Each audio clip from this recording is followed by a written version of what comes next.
Okay, interview Monday the 12th of April. Annika, Reid, Mr. Carthon. Okay, thanks for taking the time to meet with us today. I understand that in our past two interviews that you had with Radio Cardiff, you were able to establish with us what Step-In was and the origins of Step-In and the contributions it gives to the ethnic minority students. Mm-hmm. You also were able to talk to us about a US meets the UK rather project that you wanted to do, which was with the UK youths. And I understand that you're also currently working on a project over here, currently an award showcase. But before we actually move on to that, I'd first like to ask you how you felt about Theodore Block Jr. winning the Sprite Step-Offs, because I understand you've also done work with him.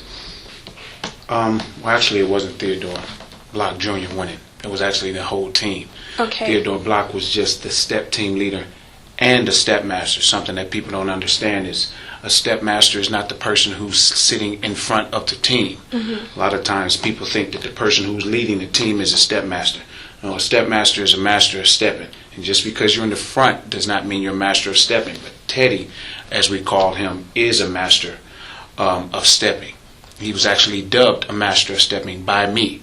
And something that I give people called a golden V, mm-hmm. which the V stands for veteran.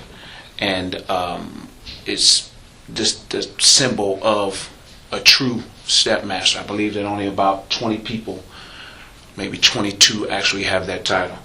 But the entire team won, and they won with the style of stepping that I created about 15 years ago, on which I'm writing a book right now called Black Print, The Evolution of Delta Z Style. Delta Z Style is Delta Z is the actual chapter that won the step show of Alpha Phi Alpha.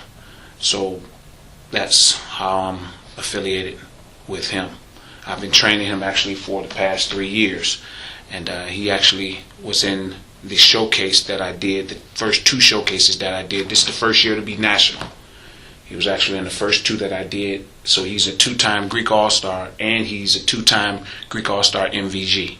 So he's won Most Valuable Greek both times. Second time it was a co-MVG with a female, but he was actually MVG twice. So Teddy's, as we say in our world, Teddy's a beast. Okay, so can you take us back to the moment of when you heard that Theodore Block Jr., the stepmaster, his team actually won the Sprite Step-Off?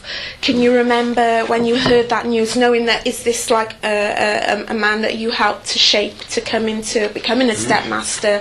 How did you feel about that, knowing that you made a contribution to that, as it were? Well, it was funny because I was texting Ned, the guy who was playing Martin Lawrence's character from his show Martin, Jerome. It was part of a skit that they had. And I was texting Ned while they were, I guess, tallying up the scores. He told me we're waiting to see who won. Then I texted him again like 25 minutes later or so. He said, we're still waiting to see who won. Then once I sent him another text and he said, we won, bruh. And I'd been trying to get Delta Z to a certain level for all of these years. And I hit a stumbling block when a situation happened. It's actually going to be in the book. A situation happened back in 2002, 2003, I believe it was. Hold on, let me see. No, it was 2005. A situation happened, and it kind of stalled me from getting them to where I wanted to get them. So once this happened, it was as though something I'd been working on for 15 years was finally complete. Okay. And so that's how I felt. I felt like I literally felt a weight off my shoulders because they had reached a certain pinnacle. Wow, that's awesome. So it's moving on towards the Greek All-Stars Award Showcase, if I said that right. Is that something that's a new venture in the making to actually establish more stepmasters? What's that about? Well, no. I had a concept in 1999 for doing something jointly with all of the organizations. in I think it was in 1999, we got a perfect score, which is insane. To get a perfect step show score, that means from every judge we got 10s in all categories. Every judge. For a step show I choreographed for Central State, and I started thinking about this idea of trying to go to another level, because I mean, you get a perfect score, it's kind of like, where do you go from there? So I said, well, put these teams together, but I never really did anything with it. And what I started seeing over time was Greek organizations being sort of becoming like gangs. It was more about, as they say in the hood, repping a set instead of that for which the founders created the organization. And so when I kind of saw that, I decided this is the time. It got really bad when I'm not going to tell you which college it was, but it was a college. What happened was there was a fight with two Greek organizations. Then the next week it was a fight with one of those Greek organizations and another one. Then it was another fight. Then it was another fight the next week with a Greek organization and a university. Wow. And I just kept seeing all of this negativity, and I said, okay, it's about time. I have to do something. So that's when I decided to do the showcase, and that was in 2005 fall when I did the first one in 2006. Huge success, had about a 92% turnout. Then I did another one in 2008, and that one was really to get pictures in the whole nine, because I knew I was going to be taking this thing national. And so this year came around, and I said, okay, it's time to really take it there. I needed to tweak some things to get how I was going to actually do the show, and once I got that, I said, okay, now it's time to go national. So that's when we started looking for sponsors and things like that, and investors and the whole nine. Of course, in this economy, it's been proven difficult, but I don't really know how to fail. So it's happening this year. Okay. Can you further elaborate on you said one thing you said to me that I just noticed, you said you don't really know how to fail. Would that be something that you would be elaborating with, how to benefit the project would benefit the community on a whole? Would you say that that would be like a motivation for them, not really knowing how to fail? Well, that's kind of an underlying thing. That's kind of like something that is unspoken. I don't let, in my rehearsals, I don't let anyone say can't. I mean, that really angers me when someone says can't. How can you not or can't anything? Yeah. I mean, you have phones right now that can do everything you need them to do, and they're this small. So there's no way somebody's going to tell me that you can't anything. But the things that I focus on the most in the showcase, it's about three things. The first one is to change the entire perception of what Greek organizations have become. I'm a member of Kappa Kappa Psi, I'm a member of Alpha Phi Alpha, and I'm a Freemason. And every time I've joined a Greek organization or another organization, I've always tried to better myself or be a betterment to the organization, instead of getting in and pulling it down like a lot of people have come to do in these past years. So what I decided to do was try to change the whole image from Greek organizations being people who drink, people who haze, people who may not go to class. They have good GPAs to get in, but then their GPAs fall off. I want to change that perception. I want to put the focus on the individuals who really bust their chops. Now, this is the deceptive part. I'm doing that because the high school students, their heroes right now are guys with guns. Okay. I understand their music, Gucci Mane, Lil Wayne, Drake and all. I understand that. That's their music, that's what they do. But they've become heroes. And when your heroes are individuals with guns, your mindset gets trained that way. So what I want to do is give high school students heroes, collegiate heroes. By doing that, high school students really don't like education as much, but they love stepping.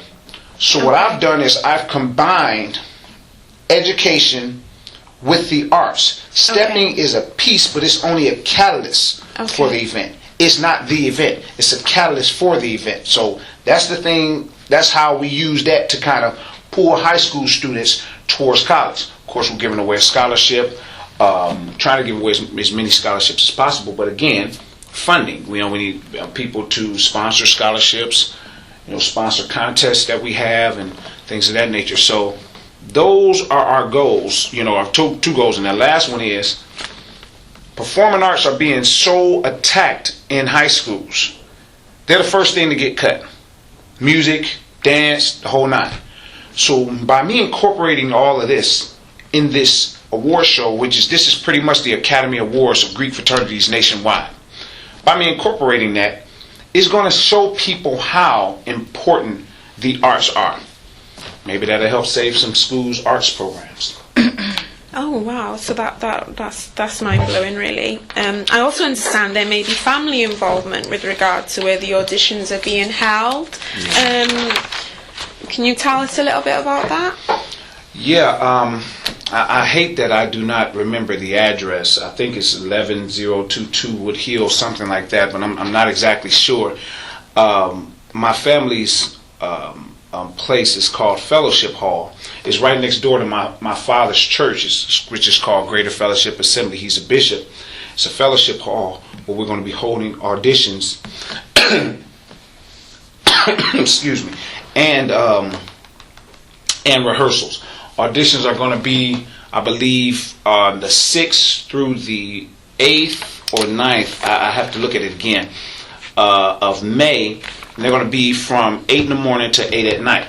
So there's going to be a series of, different things which they have to do. Of course, all of this is on our site, GreekAllStars.com.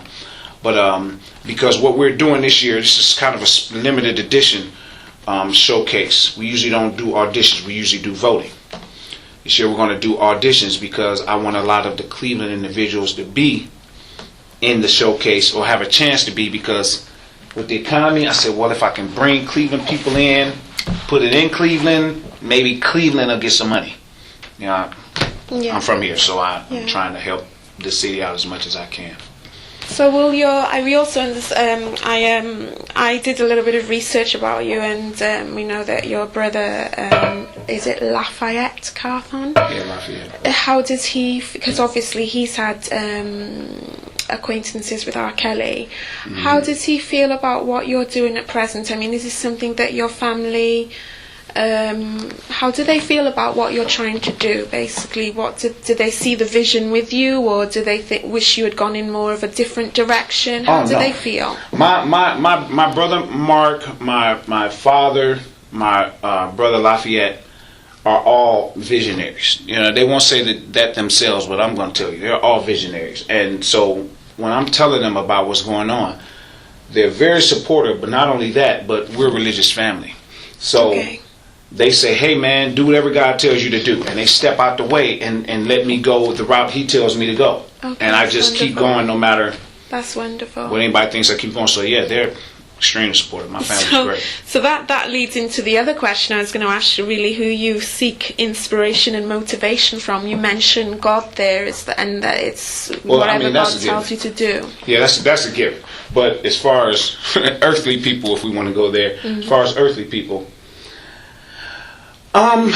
it's a little toss-up, because it used to be John Williams, which is the most famous movie score composer in history. The one who's written Jurassic Park, Minority Report, E.T., all of it. It used to be him. But I'm doing music a little less now because of the focus on the actual show. I'm actually thinking about having one of my pieces debuted at the showcase with some performers from the Cleveland Institute of Music. But it has recently become Tyler Perry. Now, a lot of people say Tyler Perry, but they don't really understand what I mean when I say Tyler Perry. Tyler Perry saw what was coming before it came, and he prepared for what was coming after he got to a certain point. See, a lot of people don't do that. A lot of people don't prepare for success. They prepare for failure. He prepared to be successful so that once he got there, he can just go 100 miles an hour even faster than what he was already doing. So he's kind of my, probably edges out John Williams right about now. And it kind of helps when people tell me that I'll probably be Tyler Perry 2. Of course, I'll say I know I'm Tim Carthon #1, but Tyler Perry 2 is not too bad a title to have. And this is an out-of-the-box question. If you're going to go to a desert island, what would be the one piece of equipment, or what would be the one thing you would take with you to that desert island? Laptop. Okay. Well, thank you very much, Mr. Carthon, for being so patient with us, and we hope that we can follow you on this lovely venture, and we wish you all the best. So remember, guys, that is the 6th to the 8th or 9th of May, at 8 a.m. till 8 p.m, and you can get further information at GreekAllStars.com. That's GreekAllStars.com.